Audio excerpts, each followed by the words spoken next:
нас прошел чемпионат республики и первенство республики. Значит, чемпионат был по мужчинам и женщинам, и первенство было по 2001-2003 года. Участвовало 107 участников.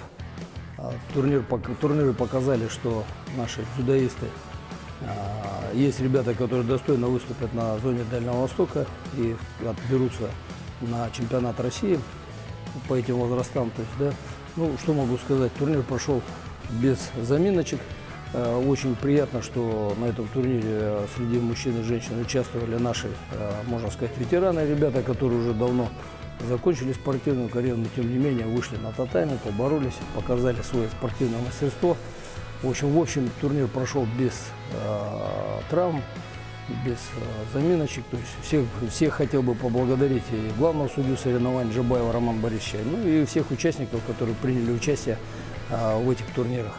На следующий год у нас планируется провести Кубок главы республики, который будет приурочен именно, к нему будет подведен, значит, турнир «Славутич». И в этих рамках будет проводиться турнир, который мы хотим привлечь Монголия, Приморский край, ну, в общем, ДФО и все, да, там Иркутск, Чита.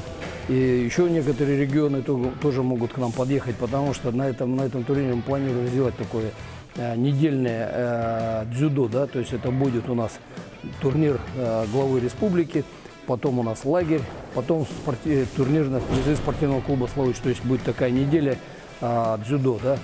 Вот еще ведем переговоры с Министерством спорта, есть Федерация дзюдо, чтобы нам отдали в 2018 году отдали кубок или чемпионат на Якутию, России, поэтому планируется, ну, планы такие хорошие, поэтому планируем все, конечно, упирается у нас в финансирование, поэтому думаем, если мы найдем источники их финансирования, то, я думаю, все наши вот эти планы, они, конечно, в процессе все сбудется.